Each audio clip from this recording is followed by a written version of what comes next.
Hi everyone, I hope you're having a wonderful day. Well, today I just wanted to share with you an Amaryllis centerpiece that I made, walk you through how I made it, and then share with you some books that are really bringing me a lot of joy this time of year that I've never mentioned before.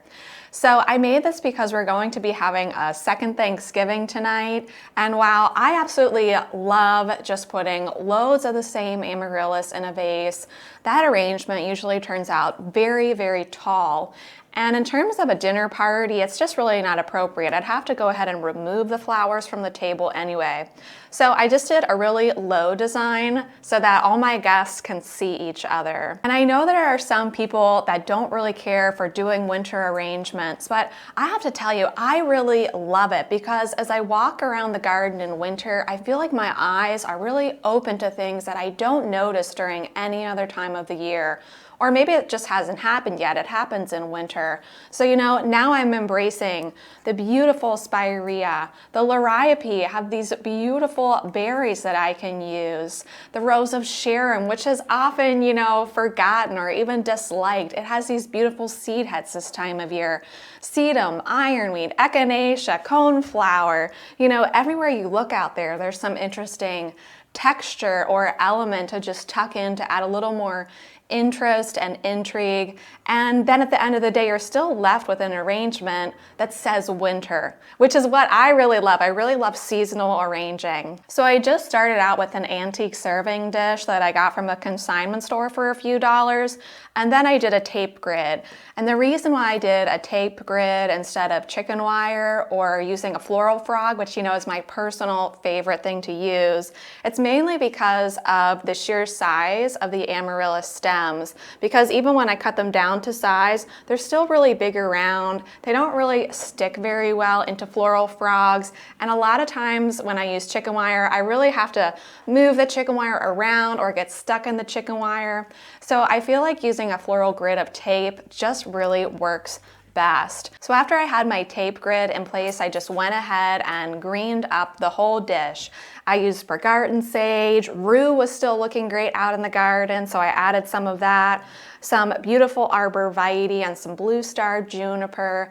And then I finished it off with some spirea, which is still looking great this time of year. And all these elements actually will dry really well. If I were to pull these Amaryllis and the paper whites out when they're done, I'll still have an evergreen arrangement that will last probably at least a month, and then it'll just kind of dry in place. So once I had all my dried product in place, and it just is circling the arrangement, I went ahead and added in some stems of paper whites that I've been forcing, and then I put in 5 stems of Amaryllis, only 5 stems in this arrangement. Isn't that amazing? And I have them facing all different directions, so no matter where you sit at the table, you'll have a nice view. But when I came to the almost conclusion of this arrangement, I really just felt like it was missing something. I normally like to just add as many different elements as I can, but I really didn't want to go to the store and buy anything. I wanted to stay committed to just using things from my garden or things, that I had forced here in our home. So I thought, peace lilies. My peace lily is blooming. Gracie says hi. And so I cut a few stems of those and added those in, and I thought that just added a nice bit of texture and interest to the arrangement. And so all of these Amaryllis stems are on their original stem and they're sitting there in the water. But if I wanted to or I needed to, I could go ahead and pop off individual flower heads and either put them in water tubes, just like this, and then use kind of single flowers here and there as I please. And so that works great if you still want kind of a shorter flower at the end of the day. But what if you want a really tall, arching branch of Amaryllis? I mean, Amaryllis don't really grow that way. They grow straight up and down. But say for some reason you're doing an asymmetrical design and you want this beautiful Amaryllis stem spilling out over here. What I like to do is just go ahead and wire it and then attach a fake stem. And how you go about doing that is just plucking off individual flowers, and then you're going to go ahead in with some floral wire. And I'm just going to take this floral wire right through the throat, just like I would wire a lily or a glad. What do you want to do? You want to go outside and play ball? Okay, go get your ball for me. I want to play in 1 second. Go get your ball. Now, once I have the wire through the amaryllis neck, I'm just gonna go ahead and wind the wire around the stem here that's left. Once I have this all wired here, I'll go ahead and take a stem that has the structure that I want in the arrangement, and then I'll put that against the head of the amaryllis, and I'll go ahead and just take some stem tape, and I'll make myself a fake stem. Just wrap the tape all around.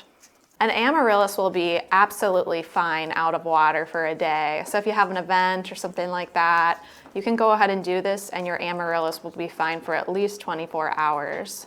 And I love using amaryllis like this, not only because it brings some interesting movement to the stem, some nice curvature, but also because it's really easy to fit into the arrangement, especially as you come to the end of an arrangement. To fit in a really big stem of amaryllis is sometimes very challenging when the arrangement is already jam-packed full of ingredients. But look how easily I can just stick this into my wire grid. And it works just perfectly. And this flower will be okay 24 hours at least out of water. And you know, if I would have cut this down to size, and you know what, I'll go ahead and do it. And try to stick it in the same exact location, I can even tell just looking at my grid that it's gonna be an issue. And too bad I don't have a camera overhead, but to be honest, it's just not going in there. It's just too big around. So I have found this to be a really useful tip in terms of putting amaryllis into a really jam-packed display. Well, I hope that was helpful in one way or another. Let me know if you found any interesting or different creative ways to use amaryllis as cut flowers. I saw a really wonderful idea last night. I'll link it down below. It was in German, but I was able to translate it. But basically, the woman had used amaryllis in bud form on her Christmas presents in place of a bow. She wrapped it with this beautiful tissue paper and then just put an amaryllis flower in bud right on the gift. And that is wonderful. And like I said, they can last out of water. So if you were to do that right before you went to a dinner party, they would be absolutely fine. And then your recipient will have this blooming amaryllis to enjoy after they open their Christmas present. What a fabulous idea. Talking about Christmas, I just can't recommend this next book highly enough. You know, I've read a lot of books about flower farming, floral design, gardening, vegetable gardening, farm management, all kinds of stuff. I love reading. But, you know, the older I get, the kind of book that I'm really looking for is that flower book or that gardening book that's really from the heart, where you can really get a sense of the person right from the minute that you start reading it. You can either read about their story or their passion, or just their passion of flowers or gardening comes through in their words. And so the 3 books that I want to recommend today, of course, as always, this is not sponsored, just my personal opinion, are just books that I feel would be really great for that creative person in your life that loves flowers. So the first book I want to mention is a newer release. It's called The Flower Hunter by Lucy Hunter. And this book is like reading poetry. Lucy describes the flowers so beautifully and with so much passion and with just such great respect for the flowers that it makes me not only fall in love with her designs, but really fall in love with her as a writer. And I just can't say enough good things about this book. Even though it's a thick book, it's actually a really quick read. I read it probably in a night and a half because there are a lot of pictures. You know what else I love about Lucy, and really looking at anyone's design, is when I look at a design and I can immediately tell who did it, I think that's the mark of a great artist, don't you? When you can just look at something and know immediately who it is, it doesn't look like anyone else's work, just theirs.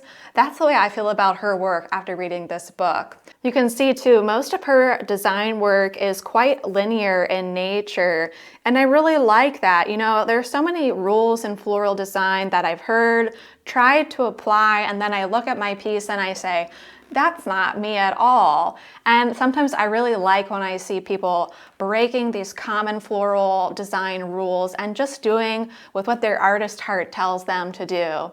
So if you're looking for a really well-written book that will just make you feel good from start to finish, I can't recommend this enough. Now the next book is called Life in the Studio by Frances Palmer. And just like Lucy Hunter, where it's very easy to see that she designed that piece. Or, you know, my all-time favorite, Kiana Underwood. When I see a piece designed by Kiana Underwood, there's no mistaking that she's behind that piece. Same thing with Frances Palmer. Whether it's looking at a piece of her pottery or looking at her flower arrangements, which are quite different, I can tell it's her, and I love that about her. This book is really different. It's not necessarily about how to grow flowers or how to arrange flowers. It's in there a bit, but it's really about the life of an artist, stories from an artist's heart and life. It talks even about work-life balance, being a mom and an artist at the same time, and everything that kind of creates both inside you and outside you. It has some cool recipes in here. Let me show you. I mean, look at that. Isn't that beautiful? And one other interesting thing about this book that I don't find in a lot of other flower books is it's written almost as short essays. So even though it does progress through her life chronologically, she's written it in a way where you could kind of sit down with it for maybe even 10 minutes and read a short story, get something out of it, and then move on to the next part of your day. Oh, and she talks about photography too. Really, really great tips on photographing your work. So if you're an artist of any kind, I think you would really appreciate Frances's book. And my last recommendation is my favorite book for garden design, and it's called Chasing Eden by Jack Staub. And I've been to Hortulis, which is Jack Staub's farm, before. Unfortunately, Jack is no longer with us, but he's written some other great books as well. And also, my favorite photographer photographed this book, Rob Cardillo. So why do I like this book so much over other garden design books is because it teaches garden design through the story of them developing Hortulis Farm and Garden. So when he teaches about, you know, vistas and axes, he's not just teaching the principle and showing you a sketch, he's showing you his real life farm and garden and how he accomplished that. And if I can find some pictures on my computer of when we went to Hortulis, I'll pop them on the screen. But you know, when I went to this garden, I was incredibly moved because once again, I felt like I could really feel Jack's spirit there. He had memorials to a lot of his dogs there. A lot of the furniture was handmade, hand carved, lots of really cool and different, unusual artwork everywhere. And one other thing I really loved about visiting Hortulis and then reading Jack's book was just his appreciation for where his garden is located and trying to really embrace that rather than shy away from it or create something that's not natural for the environment in which we find ourselves. And I think he does such a beautiful job of just communicating different design principles in a way that's easy to understand and also in more of a storytelling manner than in a teaching manner. And I really appreciate that about him. So let me know if you have any book recommendations. I have so many books on flowers and gardening that it maybe is a little bit embarrassing, but I just love reading about gardening. But like I said, when the author really comes through and touches my heart, these are the books that I go back to. You know, it's not always the books that say, this is how to grow it, this is how to do it, you know, don't spray this, do spray that really touch you deep down inside as a gardener, right? It's the artist. It's the artist that touches your heart. And all these people, you know, they're artists. And their medium just happens to be gardens and flowers. At least that's the way their books speak to me. So guys, I want to wish you a great day. Let me know, of course, if you have any favorite flower books to recommend to everyone. And I'll see you next time. Bye.